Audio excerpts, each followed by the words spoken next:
لقد كان لكم في رسول الله أسوة حسنة۔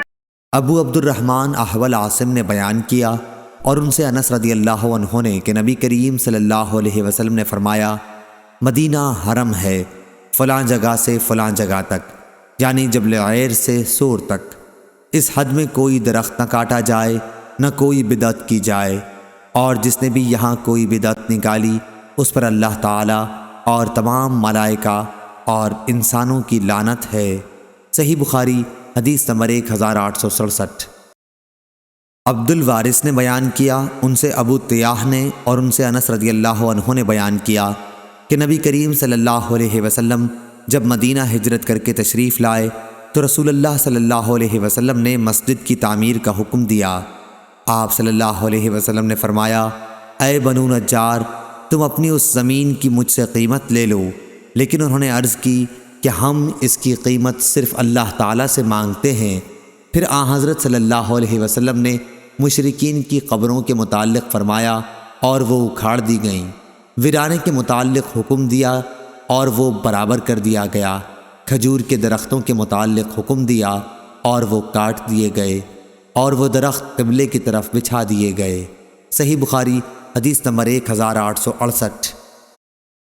عبد الحمید نے بیان کیا، ان سے سلیمان بن بلال نے، ان سے عبید اللہ نے، ان سے سعید مقبری نے اور ان سے ابو ہریرہ رضی اللہ عنہ نے کہ نبی کریم صلی اللہ علیہ وسلم نے فرمایا، مدینے کے دونوں پتھریلے کناروں میں جو زمین ہے وہ میری زبان پر حرم ٹھہرائی گئی۔ حضرت ابو ہریرہ رضی اللہ عنہ نے بیان کیا کہ نبی کریم صلی اللہ علیہ وسلم بنو حارثہ کے پاس آئے اور فرمایا، بنو حارثہ، میرا خیال ہے کہ تم لوگ حرم سے باہر ہو گئے ہو۔ پھر آپ صلی اللہ علیہ وسلم نے مڑ کر دیکھا اور فرمایا کہ نہیں، بلکہ تم لوگ حرم کے اندر ہی ہو۔ صحیح بخاری حدیث نمبر 1869۔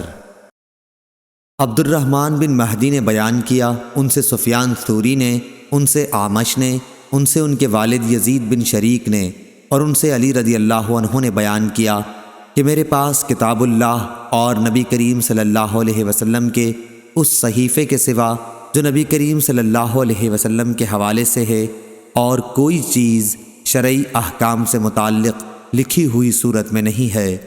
اس صحیفے میں یہ بھی لکھا ہوا ہے کہ حضرت صلی اللہ علیہ وسلم نے فرمایا، مدینہ آئر پہاڑی سے لے کر فلاں مقام تک حرم ہے، جس نے اس حد میں کوئی بدعت نکالی یا کسی بدعتی کو پناہ دی تو اس پر اللہ اور تمام ملائکہ اور انسانوں کی لعنت ہے، نہ اس کی کوئی فرض عبادت مقبول ہے نہ نفل۔ اور آپ صلی اللہ علیہ وسلم نے فرمایا کہ تمام مسلمانوں میں سے کسی کا بھی عہد کافی ہے، اس لیے اگر کسی مسلمان کی دی ہوئی امان میں دوسرے مسلمان نے بدعہدی کی تو اس پر اللہ اور تمام ملائکہ اور انسانوں کی لعنت ہے، نہ اس کی کوئی فرض عبادت مقبول ہے نہ نفل۔ اور جو کوئی اپنے مالک کو چھوڑ کر اس کی اجازت کے بغیر کسی دوسرے کو مالک بنائے اس پر اللہ اور تمام ملائکہ اور انسانوں کی لعنت ہے، نہ اس کی فرض عبادت مقبول ہے نہ نفل۔ صحیح بخاری حدیث نمبر 1870۔ یحییٰ بن سعید نے بیان کیا کہ میں نے ابو الحباب سعید بن یسار سے سنا، انہوں نے کہا کہ میں نے ابو ہریرہ رضی اللہ عنہ سے سنا، انہوں نے بیان کیا کہ حضرت صلی اللہ علیہ وسلم نے فرمایا کہ مجھے ایک ایسے شہر میں ہجرت کا حکم ہوا ہے جو دوسرے شہروں کو کھا لے گا، یعنی سب کا سردار بنے گا۔ منافقین اسے یثرب کہتے ہیں لیکن اس کا نام مدینہ ہے۔ وہ برے لوگوں کو اس طرح باہر کر دیتا ہے جس طرح بھٹی لوہے کے زنگ کو نکال دیتی ہے۔ صحیح بخاری حدیث نمبر 1871۔ عمرو بن یحییٰ نے بیان کیا، ان سے عباس بن سہل بن سعد نے اور ان سے ابو حمید سعدی رضی اللہ عنہ نے یہ بیان کیا کہ ہم غزوہ تبوک سے نبی کریم صلی اللہ علیہ وسلم کے ساتھ واپس ہوتے ہوئے جب مدینے کے قریب پہنچے تو آپ صلی اللہ علیہ وسلم نے فرمایا کہ یہ طابہ آ گیا۔ صحیح بخاری حدیث نمبر 1872۔ امام مالک نے خبر دی، انہیں ابن شہاب ظاہری نے، انہیں سعید بن مسیب نے کہ ابو ہریرہ رضی اللہ عنہ فرمایا کرتے تھے، اگر میں مدینہ میں ہرن چرتے ہوئے دیکھوں تو انہیں کبھی نہ چھیڑوں، کیونکہ رسول اللہ صلی اللہ علیہ وسلم نے فرمایا تھا کہ مدینہ کی زمین دونوں پتھریلے میدانوں کے بیچ میں حرم ہے۔ صحیح بخاری حدیث نمبر 1873۔ سعید بن مسیب نے خبر دی، ان سے ابو ہریرہ رضی اللہ عنہ نے کہا کہ میں نے رسول اللہ صلی اللہ علیہ وسلم سے سنا، آپ صلی اللہ علیہ وسلم نے فرمایا کہ تم لوگ مدینہ کو بہتر حالت میں چھوڑ جاؤ گے، پھر وہ ایسا اجاڑ ہو جائے گا کہ پھر وہاں وحشی جانور، درند اور پرند بسنے لگیں گے، اور آخر میں مدینہ کے 2 چرواہے مدینہ آئیں گے تاکہ اپنی بکریوں کو ہانک لے جائیں، لیکن وہاں انہیں صرف وحشی جانور نظر آئیں گے۔ آخر سنیت الوداع تک جب پہنچیں گے تو اپنے منہ کے بل گر پڑیں گے۔ صحیح بخاری حدیث نمبر 1874۔ امام مالک نے خبر دی، انہیں ہشام بن عروہ نے، انہیں ان کے والد عروہ بن زبیر نے خبر دی، انہیں عبداللہ بن زبیر رضی اللہ عنہ نے، اور ان سے سفیان بن ابی زہیر رضی اللہ عنہ نے بیان کیا کہ میں نے رسول اللہ صلی اللہ علیہ وسلم سے سنا کہ آپ نے فرمایا کہ یمن فتح ہوگا تو کچھ لوگ اپنی سواریوں کو دوڑاتے ہوئے لائیں گے اور اپنے گھر والوں کو اور ان کو جو ان کی بات مان جائیں گے سوار کر کے مدینہ سے واپس یمن کو لے جائیں گے۔ کاش انہیں معلوم ہوتا کہ مدینہ ہی ان کے لیے بہتر تھا۔ اور عراق فتح ہوگا تو کچھ لوگ اپنی سواریوں کو تیز دوڑاتے ہوئے لائیں گے اور اپنے گھر والوں کو اور جو ان کی بات مانیں گے اپنے ساتھ عراق واپس لے جائیں گے۔ کاش انہیں معلوم ہوتا کہ مدینہ ہی ان کے لیے بہتر تھا۔ صحیح بخاری حدیث نمبر 1875۔ عبید اللہ عمری نے بیان کیا، انہوں نے کہا کہ ہم سے خبیب بن عبد الرحمن نے، ان سے حفص بن عاصم نے، اور ان سے حضرت ابو ہریرہ رضی اللہ عنہ نے بیان کیا کہ رسول اللہ صلی اللہ علیہ وسلم نے فرمایا، قیامت کے قریب ایمان مدینے میں اس طرح سمٹ آئے گا جیسے سانپ سمٹ کر اپنے بل میں آ جایا کرتا ہے۔ صحیح بخاری حدیث نمبر 1876۔ فضل بن موسیٰ نے خبر دی، انہیں جعید بن عبد الرحمن نے، اور ان سے عائشہ رضی اللہ عنہا نے فرمایا کہ میں نے سعد بن ابی وقاص رضی اللہ عنہ سے سنا تھا، انہوں نے بیان کیا کہ میں نے نبی کریم صلی اللہ علیہ وسلم سے سنا تھا کہ آن حضرت صلی اللہ علیہ وسلم نے فرمایا تھا کہ اہل مدینہ کے ساتھ جو شخص بھی فریب کرے گا وہ اس طرح گھل جائے گا جیسے نمک پانی میں گھل جایا کرتا ہے۔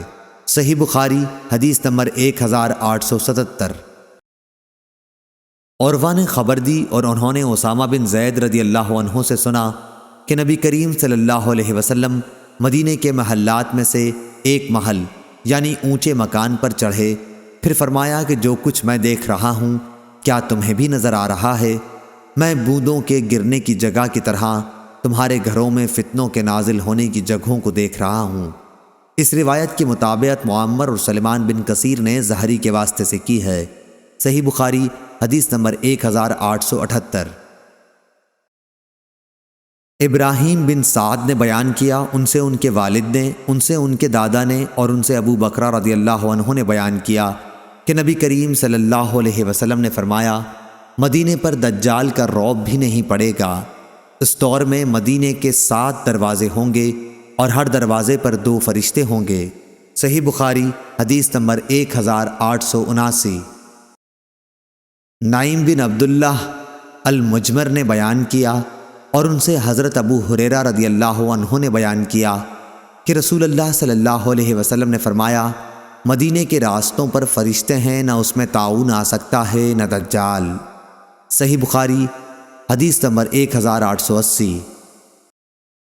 اسحاق نے بیان کیا، ان سے انس بن مالک رضی اللہ عنہ نے بیان کیا کہ رسول کریم صلی اللہ علیہ وسلم نے فرمایا، کوئی ایسا شہر نہیں ملے گا جسے دجال پامال نہ کرے گا سوائے مکہ اور مدینہ کے۔ ان کے ہر راستے پر صف بستہ فرشتے کھڑے ہوں گے جو ان کی حفاظت کریں گے۔ پھر مدینے کی زمین 3 مرتبہ کانپے گی، جس سے ایک ایک کافر اور منافق کو اللہ تعالیٰ اس میں سے باہر کر دے گا۔ صحیح بخاری حدیث نمبر 1881۔ ابو سعید خدری رضی اللہ عنہ نے بیان کیا کہ ہم سے رسول اللہ صلی اللہ علیہ وسلم نے دجال کے متعلق ایک لمبی حدیث بیان کی۔ آپ صلی اللہ علیہ وسلم نے اپنی حدیث میں یہ بھی فرمایا تھا کہ دجال مدینہ کی ایک کھاری شور زمین تک پہنچے گا، اس پر مدینے میں داخلہ تو حرام ہوگا، مدینہ سے اس دن ایک شخص اس کی طرف نکل کر بڑھے گا، یہ لوگوں میں ایک بہترین نیک مرد ہوگا، یا یہ فرمایا کہ بزرگ ترین لوگوں میں سے ہوگا۔ وہ شخص کہے گا کہ میں گواہی دیتا ہوں کہ تو وہی دجال ہے جس کے متعلق ہمیں رسول اللہ صلی اللہ علیہ وسلم نے اطلاع دی تھی۔ دجال کہے گا کیا میں اسے قتل کر کے پھر زندہ کر ڈالوں تو تم لوگوں کو میرے معاملے میں کوئی شبہ رہ جائے گا؟ اس کے حواری کہیں گے نہیں، چنانچہ دجال انہیں قتل کر کے پھر زندہ کر دے گا۔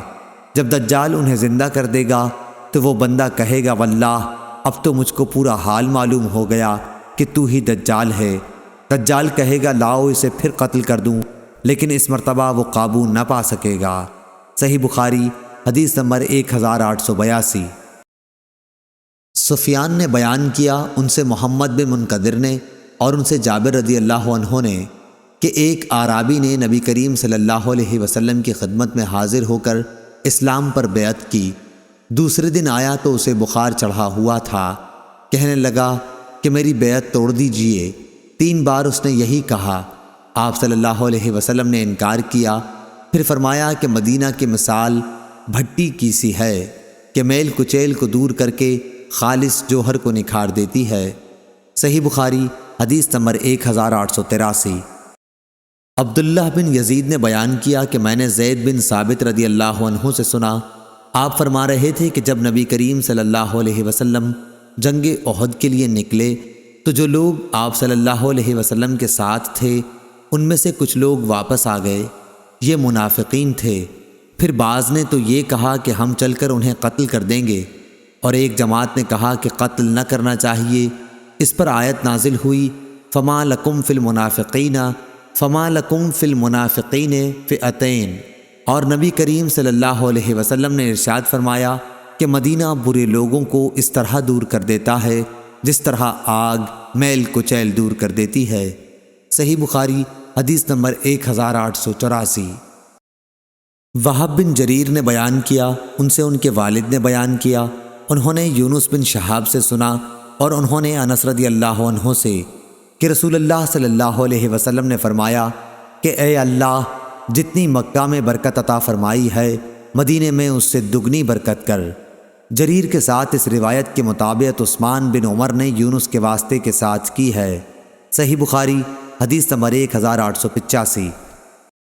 اسماعیل بن جعفر نے بیان کیا ان سے حمید نے اور ان سے انس رضی اللہ عنہ نے کہ نبی کریم صلی اللہ علیہ وسلم جب کبھی سفر سے واپس آتے اور مدینہ کی دیواروں کو دیکھتے تو اپنی سواری تیز فرما دیتے، اور اگر کسی جانور کی پشت پر ہوتے تو مدینہ کی محبت میں اسے ایڑ لگاتے۔ صحیح بخاری حدیث نمبر 1886۔ انس رضی اللہ عنہ نے بیان کیا کہ بنو سلمہ نے چاہا کہ اپنے دور والے مکانات چھوڑ کر مسجد نبوی سے قریب اقامت اختیار کر لیں، لیکن رسول اللہ صلی اللہ علیہ وسلم نے یہ پسند نہیں کیا کہ مدینہ کے کسی حصے سے بھی رہائش ترک کی جائے۔